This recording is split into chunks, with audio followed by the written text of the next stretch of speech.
Hello दोस्तों, स्वागत है आपका हमारे YouTube चैनल में जो है। और चर्चा चल रही थी। देखिए, कल हमने कुषाण वंश की चर्चा की थी और मरणोत्तरकालीन प्रशासन की भी चर्चा की थी। आज एक नया टॉपिक है और वो है संगम वंश, जिसे संगम साहित्य के नाम से भी जाना जाता है। तो संगम का अर्थ होता है मिलन। क्या होता है? संगम का अर्थ होता है मिलन। और इसके अलावा संगम का अर्थ होता है गोष्ठी भी है। कहते हैं कवियों की एक गोष्ठी हुई थी तमिलकम प्रदेश में, और तमिलकम प्रदेश पड़ता है तमिलनाडु में, ठीक है। और कहते हैं उस गोष्ठी में जो साहित्य लिखे गए वही क्या कहलाए? संगम साहित्य कहलाते हैं, ठीक है। और ये जो संगम साहित्य में जो है हमें जानकारी जिन राजवंशों की मिलती है वो राजवंश है दक्षिण भारत के 3 राजवंश चोल, चेर और पांड्य, ठीक है, उनका उल्लेख मिलता है। और ये राज्य जो है कृष्णा और किन नदियों के बीच, तुंगभद्रा नदियों के बीच स्थित है। तो कहते हैं 3 ऐसे जो है इनके जो है संगम हुए थे। और पहला जो है संगम जो है जिसकी अध्यक्षता की थी अगस्त ऋषि ने, और ये हुआ था जो है मथुरा में। कहाँ पे हुआ था? मथुरा में हुआ था। और ये किसके संरक्षण में हुए थे तीनों संगम? तो ध्यान रखिएगा, पांड्य शासकों के संरक्षण में हुए थे, ठीक है। ऐसे ही दूसरा जो संगम हुआ था वो हुआ था अगस्त ऋषि की अध्यक्षता में ही कपाटपुरम में हुआ था, ठीक है। तो अगस्त ऋषि या तोलाक्पिय भी माने जाते हैं। और जबकि तीसरा जो है संगम हुआ था वो भी जो है वो हुआ था आपका जो है उत्तरी मथुरा में, और उसकी अध्यक्षता की थी नक्कीरर ने। किसने की थी? नक्कीरर। तो इन साहित्यों में किन की रचनाओं की रचना की गई थी उनकी हम चर्चा करेंगे। जैसे शिल्पाधिकारम की, ठीक है, मणिमेखले की, कुरल की, ऐसी बहुत सी रचनाओं की रचना की थी। किसने की थी वो ज्यादा पूछा जाता है। फिर हम चोल, चेर और पांड्य शासकों की भी चर्चा करेंगे, जिसका उल्लेख आप लोग बताइए अशोक ने अपने किस शिलालेख में किया है? चोल, चेर, पांड्य शासकों का उल्लेख बताइए पहले। तो अशोक का दूसरा शिलालेख पढ़ा है, जिसमें वो कहता है मेरे पड़ोसी राज चोल, चेर, पांड्य, सत्यपुत्र, ताम्रपर्णी, ये सब है ना। तो वहां पे उल्लेख मिलता है। तो चलिए चर्चा कर लेते हैं। तो लिखिए, संगम संस्कृत भाषा का शब्द है। संगम संस्कृत भाषा का, संगम संस्कृत भाषा का शब्द है जिसका अर्थ है मिलन, ठीक है। जिसका अर्थ क्या है? मिलन होता है, ठीक है। देखो, यह प्राचीन भारत में, यह अगला पॉइंट लिखिए, यह प्राचीन भारत में कृष्णा एवं तुंगभद्रा, कृष्णा एवं तुंगभद्रा नदियों के बीच, नदियों के बीच, ठीक है, तमिलकम प्रदेश में, तमिलकम प्रदेश में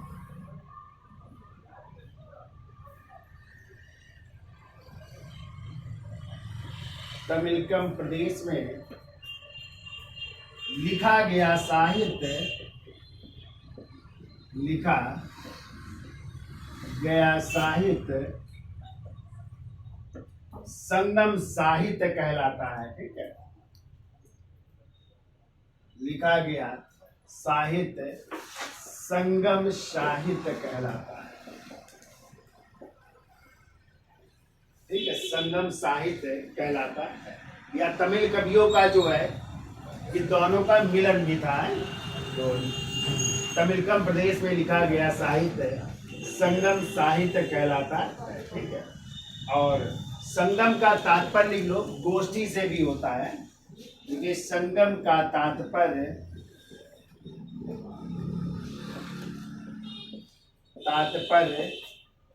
गोष्ठी से भी है, गोष्ठी से है। यानी तमिल कवियों की जो है बैठक हुई थी और इनमें जो लिखा गया साहित्य वो संगम साहित्य कहलाता है। ठीक है, अगला पॉइंट लिखिए, संगम साहित्य में, संगम साहित्य में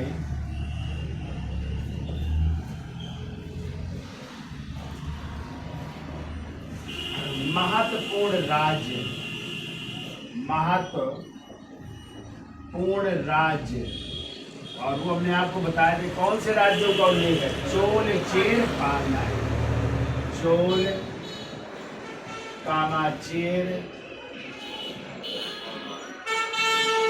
और पांड्य का उल्लेख मिलता है। ठीक है, संगम साहित्य में 3 महत्वपूर्ण राज्य चोल, चेर, पांड्य का उल्लेख मिलता है। ठीक है, अब देखो संगम युग की तिथियां क्या हैं, तो कुछ इतिहासकारों ने तिथियां भी बताई हैं, तो लिख लीजिए, संगम युग की तिथियां।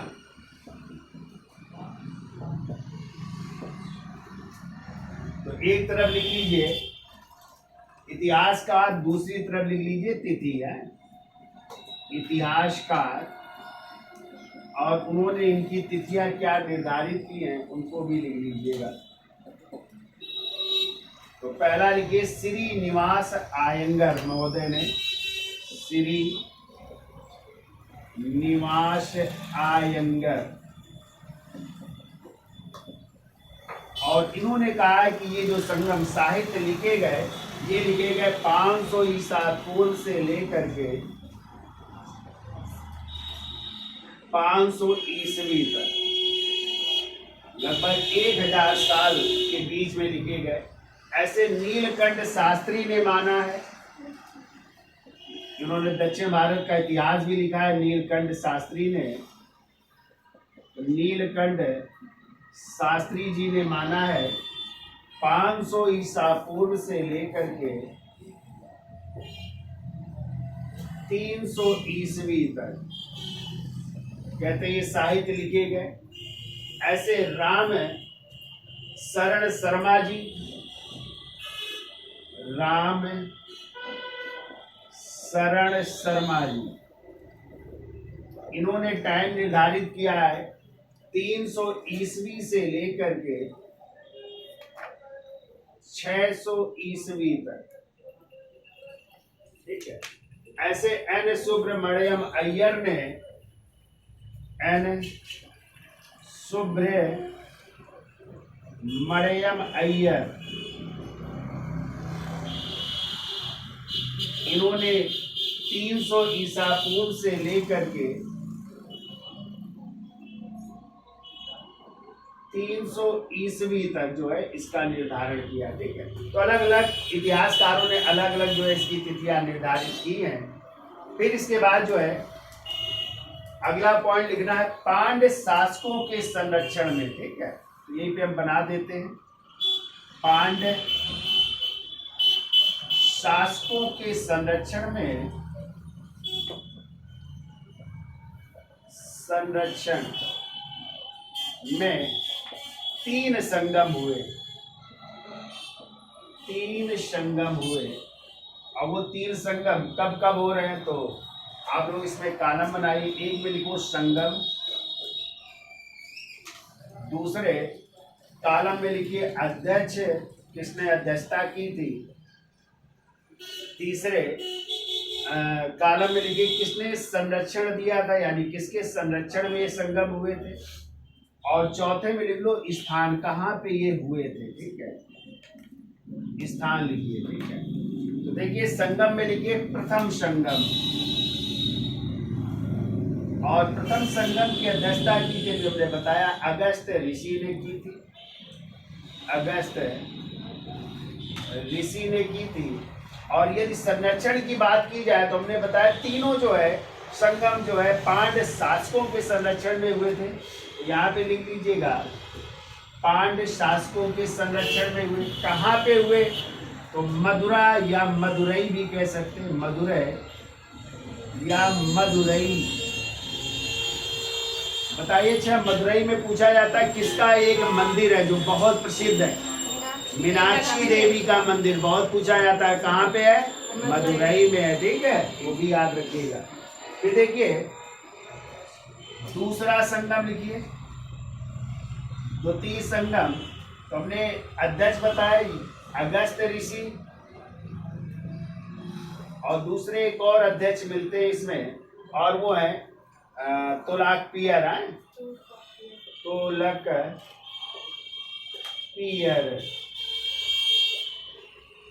और शासक यही हो जाएंगे, पांड्य शासकों के इस संरक्षण में हो रहा है,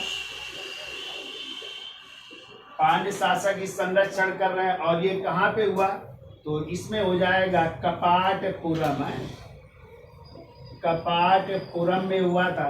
और कपाटपुरम स्थान जो है आज जो है अलवाय जो स्थान है तमिलनाडु में है, अलवाय, जहाँ पे एल्युमिनियम कंपनी भी है, अलवाय तमिलनाडु का इलाका है, तो वहाँ पे हुआ था।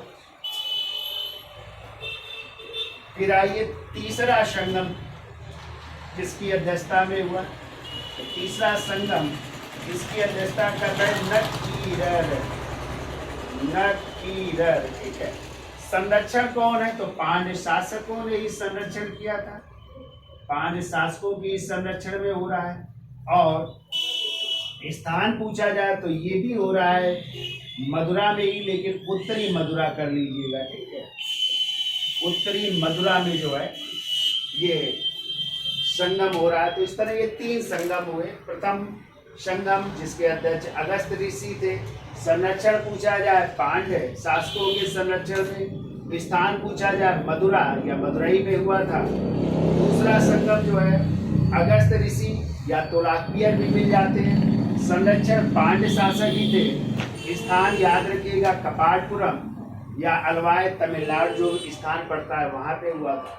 और तीसरा संगम जिसके अध्यक्ष थे नकीरर, संरक्षण पांड्य शासक ही थे और स्थान क्या था, उत्तरी मदुरा था, ठीक है। तो इस तरह ये 3 संगम हुए थे और कहते हैं अलग अलग सदस्य इसमें शामिल हुए थे। प्रथम संगम में 549 सदस्य शामिल थे, दूसरे में जो है 59 सदस्य शामिल थे, और जबकि तृतीय संगम में 49 सदस्य शामिल थे, ठीक है। तो ये आप लोगों के लिए इम्पोर्टेंट नहीं है, बस इतना ये याद रखिएगा। अब हम जो है इस समय की जो है संगम साहित्य के महाकाव्यों की रचना कर लेते हैं, तो इसको लिख लीजिए, इसके साथ ले लो।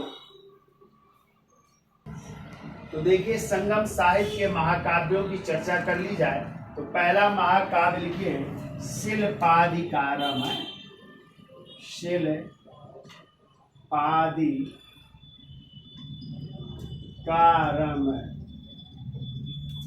और इसके लेखक यदि चर्चा की जाए तो इसके लेखक है इलंगो आदिगल।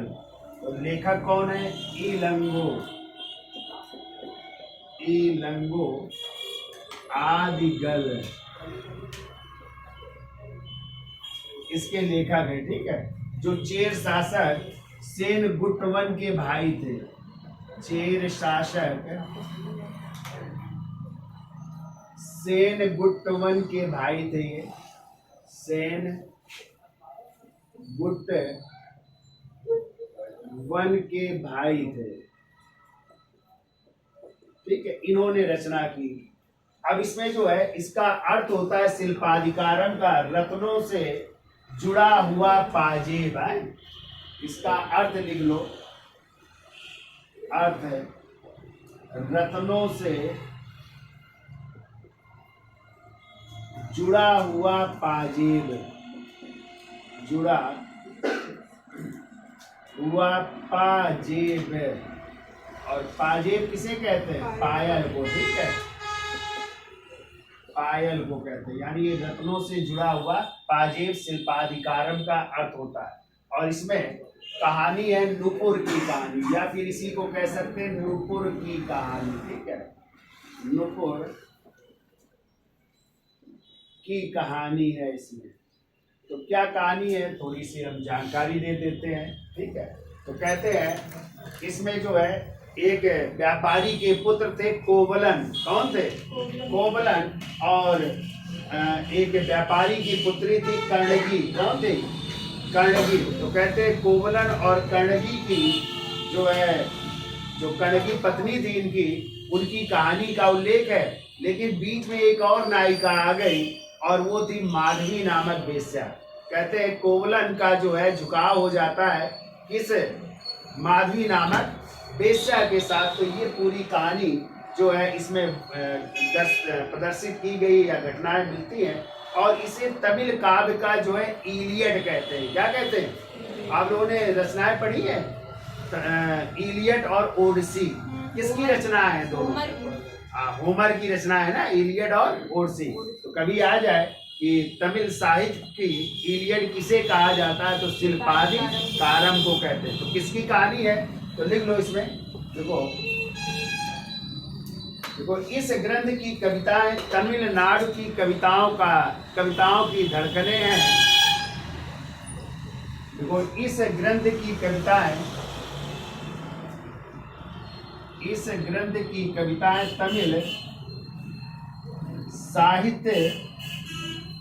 तमिल साहित्य की कविताओं की धड़कने हैं। कविताओं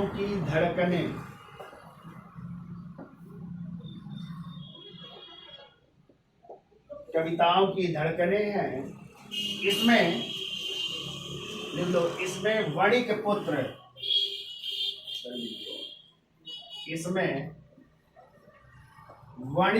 वणिक का मतलब होता है व्यापारी है। वणिक पुत्र कोवलन एवं वणिक पुत्री, यानी एक व्यापारी की पुत्री भी है। वणिक पुत्री जिसका नाम है कर्णगी।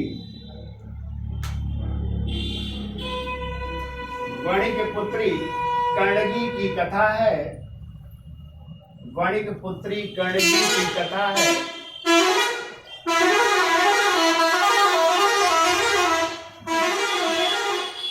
किसकी कथा है? वणिक पुत्री कर्णगी की कथा है। देखो अगला पॉइंट, वणिक पुत्र कोवलन अपनी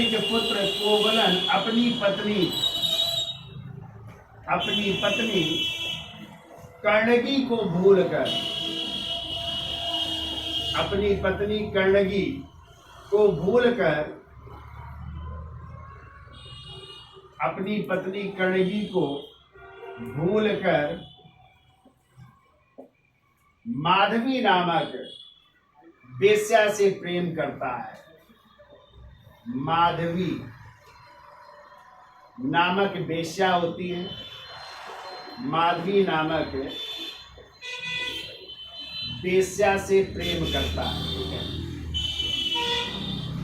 और कहते हैं जब पति की मृत्यु हुई, यानी किसकी? कोवलन की मृत्यु हुई। तो देखो पति जो है दूसरी महिला से प्रेम कर रहा है, लेकिन जब पति की मृत्यु होती है तो उनकी पत्नी अपने पति के साथ क्या हो जाती है? सती हो जाती है। तो कहते कर्णगी पूजा भी प्रारंभ की थी वहां के राजाओं ने। ठीक है, आज भी कहते हैं प्रचलित है वहां पे। कौन सी पूजा?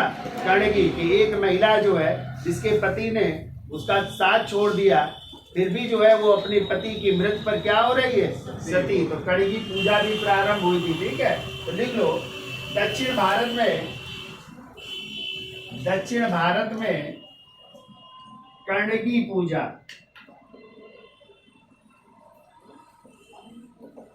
दक्षिण भारत में कर्णगी पूजा होती है। कर्णगी पूजा होती है जो पति की मृत्यु के बाद सती हो गई थी। जो पति की मृत्यु के बाद सती हो गई थी।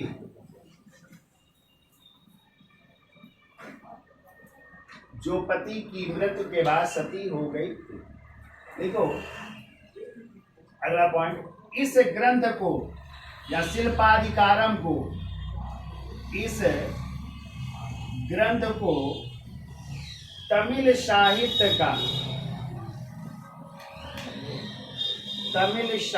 का क्या कहते हैं? इलियड कहते हैं या इलियड कहते हैं। ठीक है, तमिल साहित्य का इलियड या इलियड भी कहीं कहीं मिलेगा। ठीक है, और ये किसकी रचना है? इलियड होमर की रचना है। ठीक है, इलियड और ओडिसी, ठीक है। तो इसे तमिल साहित्य का इलियड कहते हैं, ठीक है।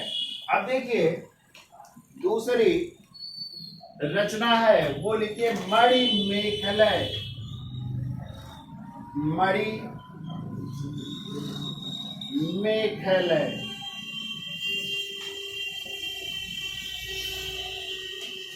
और इसके लेखक है शीतले सत्यनार। शीतले सत्यनार। तो दूसरी रचना लिखिए मणिमेखलय है, और इसके लेखक कौन है? शीतले सत्यनार, जो एक बौद्ध अन्य व्यापारी हैं, ठीक है। बौद्ध धर्म को मानने वाले हैं, और ये एक अनाज के व्यापारी हैं, अन्य व्यापारी हैं, ठीक है। तो शीतले सत्यनार एक बौद्ध अन्य व्यापारी है, ठीक है। और मणिमेखलय का अर्थ होता है, लिख लो इसका अर्थ, मणियों युक्त कंगन। इसका अर्थ है मणियों युक्त कंगन, ये इसका अर्थ होता है मणिमेखलय का, ठीक है। तो कहते हैं जो शिल्पाधिकारम की कथा थी, जिसमें आप लोगों ने कोवलन, उनकी पत्नी कर्णगी और उनकी एक प्रेमिका माधवी की चर्चा की गई थी। तो कहते हैं इसी में जो है, इसी कोवलन और जो वेश्या थी माधवी, उन्हीं से उत्पन्न उनकी एक बेटी होती है, और उसी का नाम था मणिमेखलय। क्या नाम था? यानी माधवी से और किससे? कोवलन से उत्पन्न एक पुत्री है, और उसी पुत्री का नाम क्या है? मणिमेखलय। और ये मणिमेखलय जो है किस धर्म की अनुयायी हो जाती है? बौद्ध धर्म की अनुयायी हो जाती है। इसीलिए एक बौद्ध अन्य व्यापारी ने इस ग्रंथ की रचना की है, ठीक है।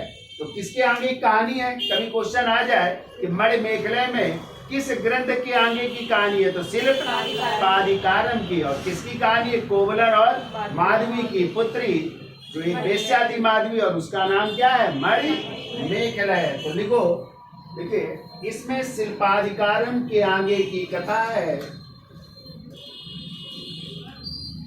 इसमें शिल्पाधिकारम के आगे की कथा है, और मणिमेखलय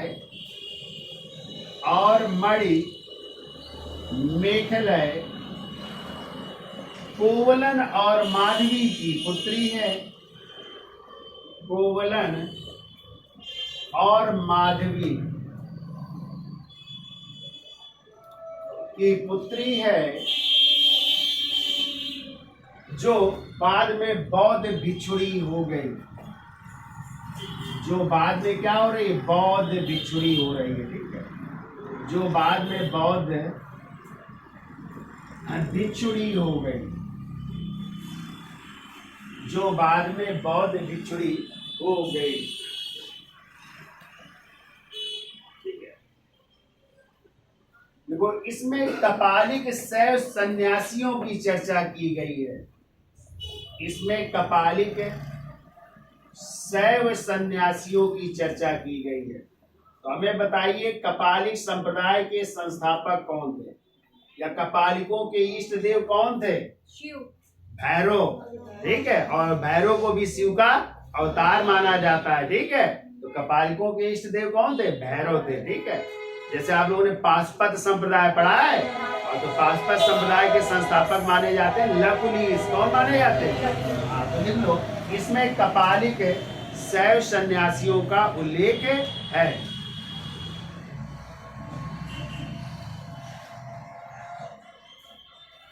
फिर के इसे तमिल साहित्य, यानी मणिमेखलय को लिख लो, इसे या इस ग्रंथ को तमिल साहित्य का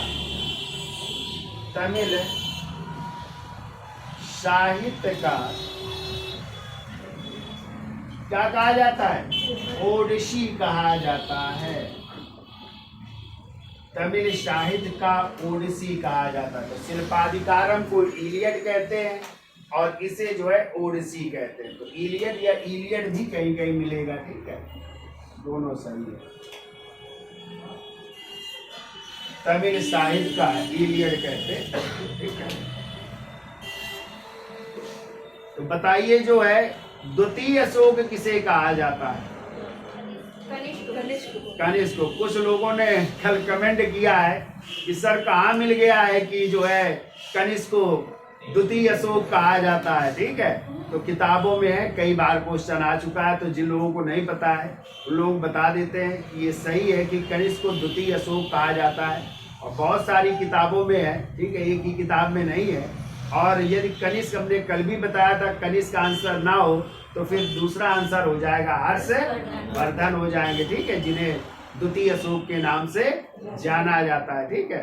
हाँ, तो कोई लड़की है जिन्होंने जो है कमेंट किया है कि कहाँ पे जो है सर किस पुस्तक में जो है लिखा है, और उन्होंने आप लोगों के भी ऊपर कमेंट किया है, तो उनको बताना चाहते हैं कि ये सब चीज़ें लिखी हुई हैं, ठीक है, किताब पढ़िए जो है। और हम 20 साल से पढ़ा रहे हैं, ठीक है, कोई गलत नहीं पढ़ाएंगे कभी भी, जो है नहीं पता है तो नहीं बताएंगे, ठीक है, लेकिन गलत नहीं पढ़ाएंगे, ठीक है। तो जिन्होंने कमेंट किया है, तो यदि वो हमारा वीडियो देख रही हैं, इसका मतलब देख रही हैं, तो उनको हम बता देते हैं कि ये सही है कि द्वितीय अशोक के नाम से जो है कनिष्क को ही जाना जाता है। और कनिष्क का नाम आंसर, तो फिर आप लोग किस पे जाएंगे? हर्षवर्धन, क्योंकि कुछ किताबों में हर्षवर्धन भी मिलेगा, तो हर्षवर्धन को भी कहते हैं, और इसे कनिष्क को भी कहा जाता है, ये बहुत सारी किताबों में है, ठीक है। और कई बार क्वेश्चन भी एग्जामों में आया हुआ है, ठीक है, आप देखिएगा RO ARO PCS lower PCS TGT PGT कई जगह क्वेश्चन पूछा गया है, ठीक है। तो उनसे बताना चाहते हैं कि ये सही है, ठीक है। और नहीं तो हमारा नंबर ले लेना, हम आपको जो है व्हाट्सएप में जो है भेज भी देंगे, ठीक है। तो आप या तो नंबर भेज दीजिएगा, तो हम कई किताबों से आपको भेज देंगे, ठीक है, स्क्रीनशॉट भेज देंगे यदि आपको डाउट हो रहा हो, ठीक है।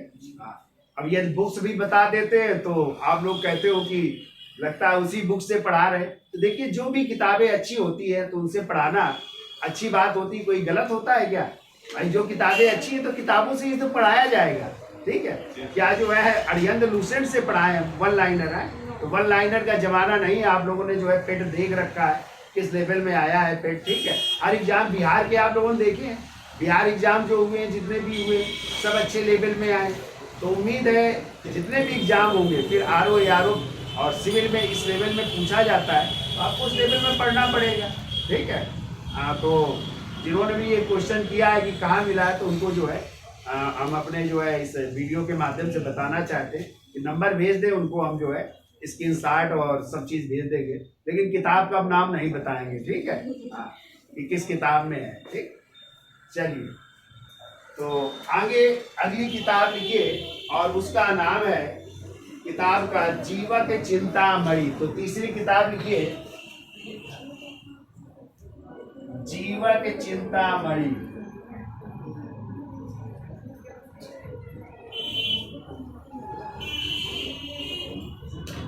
उनसे ये भी कहना चाहते हैं जरा कमेंट भी सही ढंग से किया करें, ठीक है। आपसे ज्यादा नॉलेज होगा हमारे बच्चों को, जितना आपको भी ज्ञान नहीं होगा, ठीक है, उतना बच्चे हमारे पढ़ा सकते हैं आपको, ये भी हम दावा कर रहे हैं जिन्होंने भी एक कमेंट किया है, ठीक है।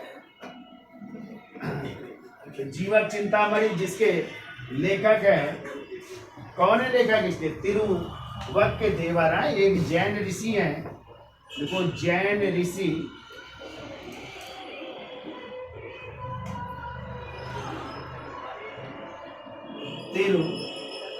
तिरुवक्केदेवर, ये इसके लेखक हैं, ठीक है। तो कहते हैं इसमें कहानी है, जो जीवक थे उन्होंने जो है सिंहासन छोड़ करके जैन सन्यासी हो गए थे, ठीक है। तो देखो जीवक ने सिंहासन छोड़कर, यानी राजा थे ये, सिंहासन छोड़कर जैन सन्यासी हो गए थे, जैन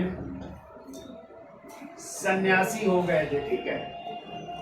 और कहते हैं ये जैन सन्यासी होने वाले पहले तमिल राजा हैं, ये तमिल राजा हैं जो कि क्या हो गए थे? जैन सन्यासी हो गए, ठीक है।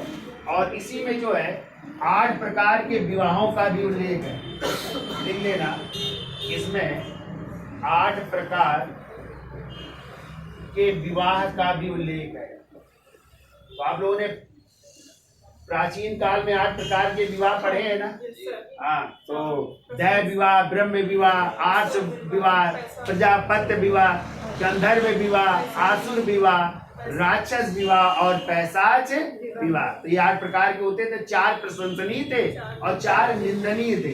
तो बताइए जरा, एक क्वेश्चन भी पूछ लेते हैं पीछे से, आर्ष विवाह क्या होता था? इसमें गाय और हाँ, इसमें जो है वर पक्ष से कन्या पक्ष वाले या तो 2 गाय या 1 गाय और 1 बैल लेकर के अपनी कन्या का विवाह करते थे। ये कैसा विवाह था? आर्ष। और इसी तरह आसुर भी विवाह था। उसमें भी जो कन्या पक्ष के लोग थे वर पक्ष से क्या लेते थे? धन लेते थे और धन लेकर के अपनी बेटी का विवाह करते थे। ठीक है, यानी अपनी बेटी का विक्रय करते थे, धन लेकर के उनके साथ शादी करना। ये कैसा विवाह था? आसुर विवाह। और आर्ष में क्या है? वो गाय लेकर के, लड़की वाले क्या लेते थे? 2 गाय या 1 गाय और 1 बैल लेकर के अपनी कन्या का विवाह करते थे। ठीक है, और हमने आपको बताया था राक्षस विवाह क्या था? कन्या का अपहरण करके, ठीक है, कन्या का अपहरण करके उसके साथ विवाह करना। वो कैसा विवाह था? राक्षस विवाह। जैसे प्राचीन काल में भगवान कृष्ण ने भी किया है, किसके साथ? रुक्मिणी के साथ। अर्जुन ने सुभद्रा के साथ अपहरण करके विवाह किया था। तो ये उदाहरण माने जाए। और प्रेम विवाह क्या कहलाता था? गंधर्व विवाह, इसे लव मैरिज कहते हैं। ठीक है, जैसे शकुंतला का दुष्यंत के साथ।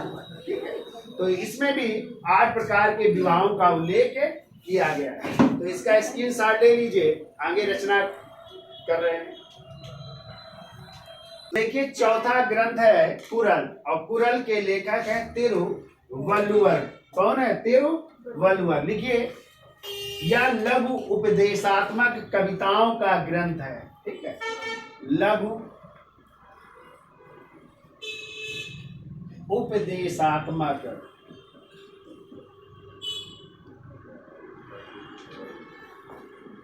लघु उपदेशात्मक कविताओं का ग्रंथ,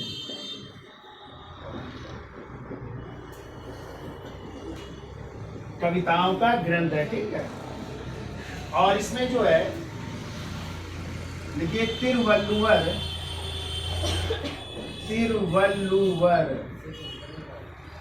वह उनकी पत्नी, इन्हीं की पत्नी है जिनका नाम है अव्वय।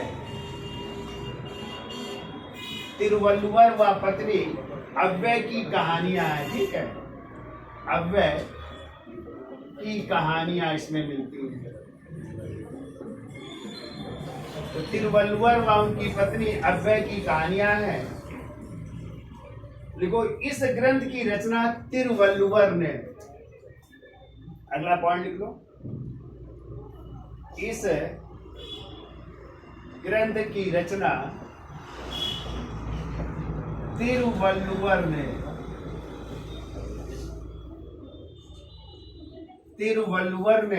श्रीलंका के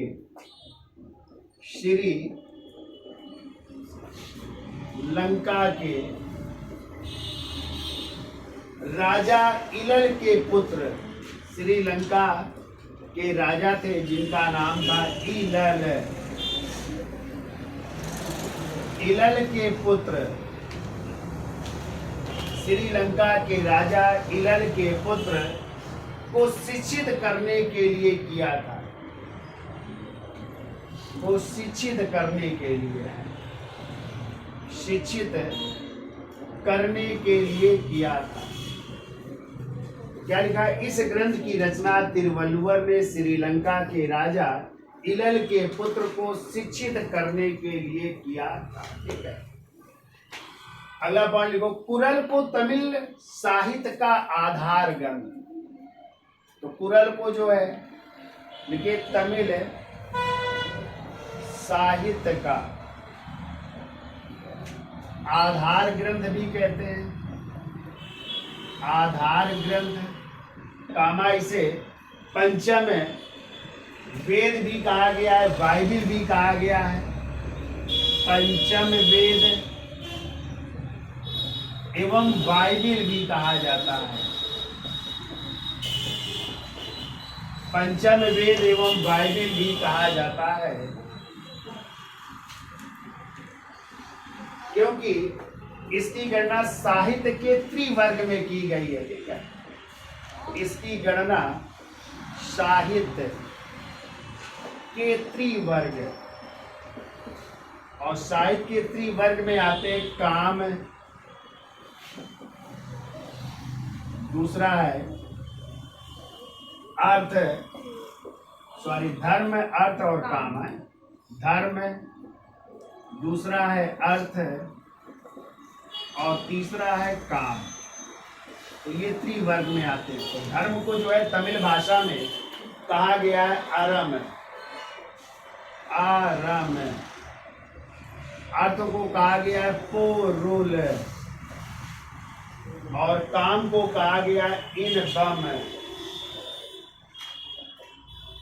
इनबम है। तो धर्म, अर्थ, काम, ये त्रिवर्ग। एक चतुर्वर्ग में आ जाता है मोक्ष भी है, धर्म, अर्थ, काम और मोक्ष। तो धर्म को जो है तमिल में अरम कहते हैं, अर्थ को जो है पोरुल कहते हैं, और काम को इनबम कहते हैं। ठीक है, तो त्रिवर्ग में की गई है, इसकी गणना जो है की जाती है। ठीक है, अब देखिए कुछ राजवंश हैं, जैसे हमने बताया था कि संगम साहित्य में 3 राजवंशों की चर्चा होती है, चेर, चोल और पांडवों की। ठीक है, तो पहला राजवंश चेर वंश है।